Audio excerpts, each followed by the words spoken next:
हिंद। तो हम लोग अभी आपका हिस्ट्री का सेक्शन कर रहे हैं और ये हिस्ट्री का पार्ट 5 वीडियो है। इसके पहले हम 4 पार्ट कर चुके हैं, जिसमें आपका अति लघुत्तरीय और लघुत्तरीय के 2 प्रश्न, आपका 1848 की फ्रांसीसी क्रांति और आपका इटली और जर्मनी के एकीकरण में ऑस्ट्रिया की भूमिका को देख चुके हैं। आज की इस वीडियो में हम लोग यूरोप में राष्ट्र फैलाने में नेपोलियन बोनापार्ट किस तरह सहायक था, इसको देखने वाले हैं। चलिए वीडियो को शुरू करते हैं।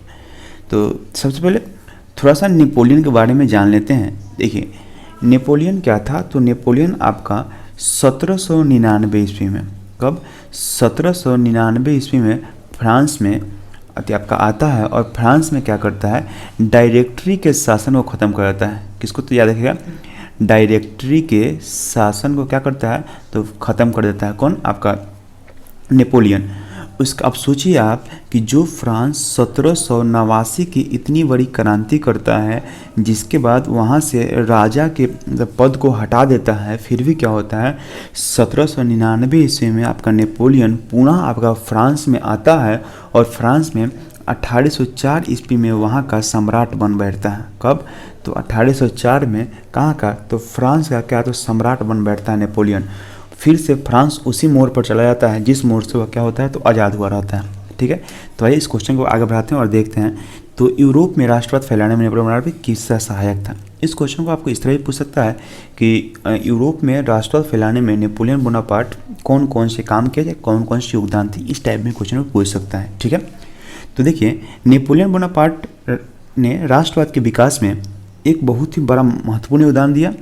नेपोलियन बोनापार्ट ने अपने अभियानों के द्वारा क्या करता है ना, यूरोप के कई देशों में नवयुग मतलब नया जनरेशन बनाने का कोशिश किया और नया संदेश पहुंचाता है। ठीक है, उसके बाद आपका नेपोलियन आपका 1804 ईस्वी में कहाँ का शासन, तो फ्रांस का शासक बनता है और वहाँ पे क्या करता है, नेपोलियन संहिता, इसको आपको कहीं कहीं नेपोलियन कोड भी देखने को मिलेगा। क्या मिलेगा, नेपोलियन कोड 1806 ईस्वी में लागू करता है। कहाँ पे, तो फ्रांस में। जिस कोड पे इन्होंने महत्वपूर्ण रूप से कुछ काम किया, जैसे इसने कानून के समक्ष सभी को क्या दिया, तो समानता का अधिकार दिया। पहले क्या होता था कि मानिए कि एक कोई राम बाबू है और एक कोई श्याम बाबू है। ठीक है, अगर राम बाबू के पास पैसा अधिक है और श्याम बाबू के पास पैसा कम है, अगर राम बाबू कोई जुल्म करता है, मानिए कोई चोरी किया और श्याम बाबू भी वही चोरी करता है, और यहाँ पे क्या था कि राम बाबू का पैसा ज़्यादा था, श्याम बाबू का पैसा कम था, तो यहाँ पर राम बाबू को सया कुछ कम मिलता था और श्याम बाबू को सया कुछ क्या मिलता था, तो आपका ज़्यादा मिलता था। तो इसको बोलते हैं कानूनिक असमानता। और जैसे ही नेपोलियन बोनापार्ट आपका आता है कहाँ पे, फ्रांस पे, तो सबसे पहले यही काम करता है नेपोलियन संहिता के द्वारा कि सभी लोगों को क्या कर देता है कि कानून के समक्ष समानता का अधिकार देता है, मतलब सबको कानून के समक्ष एक समानता का अधिकार देता है। ठीक है, उसके बाद किसानों को क्या करता है, भूदास्ता मतलब भूदास्ता से मुक्ति दिलाता है। पहले होता क्या था कि सभी बहुत किसानों को लोग थी, मतलब जो बड़े जमींदार होते थे उठा कर ले जाते थे और वहाँ पे क्या करते थे, मजदूरी करवाते थे, एक जगह बांध के मजदूरी करवाते थे, तो उसी को बोलते हैं भूदास्ता।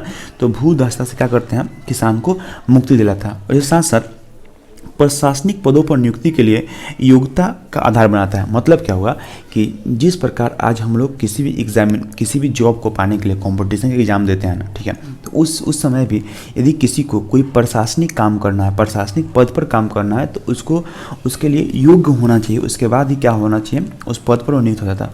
लेकिन नेपोलियन बोनापार्ट के पहले जो भी राजा थे, मतलब बुर्बोन राजवंश का जो भी राजा था, या लुई 18वां हुआ या लुई 16वां हुआ या कोई भी राजा होता था, तो ये सब क्या करता था कि आपका मतलब प्रशासनिक पद पर वही व्यक्ति कायम रहेगा जो व्यक्ति आपका राजा का कुछ खास व्यक्ति होता था, और उसके अलावा कोई भी आपका प्रशासनिक पद पर कायम नहीं रह सकता है। तो लेकिन यह नेपोलियन बोनापार्ट जैसे ही आता है, वह क्या करता है कि प्रशासनिक पदों पर योग्यता का आधार बनाता है, मतलब आप योग्य है तभी आप प्रशासनिक पद पर रह सकते हैं, या अन्यथा नहीं रह सकते हैं। ठीक है, इस सभी काम करने से कारण क्या होता है, फ्रांस में पूरी खुशहाली छा जाती है।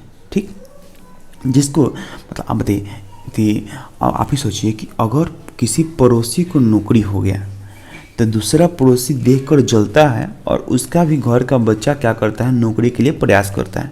तो जैसे ही फ्रांस में पूरा खुशहाली छा जाता है, तो फ्रांस को देखकर सभी यूरोपीय देश, मतलब फ्रांस मानिए फ्रांस है, फ्रांस के आसपास जितने आपका यूरोपियन देश वगैरह थे, वह सभी यूरोपीय देश क्या करता है, तो आपका अपने देश में राष्ट्रीयता की लहर दौड़ा देता है। मतलब वो सब लोग कहता है कि नेपोलियन आइए, मेरे जगह भी फलना फलना सा काम कीजिए। तो वहाँ पे लोग इकट्ठा होना शुरू होता है। अर्थात क्या हुआ, जैसे ही कहीं भी लोग इकट्ठा होना शुरू कर दिया, वहाँ पे क्या होने लगा, राष्ट्रवाद की भावना को फैलने लगा।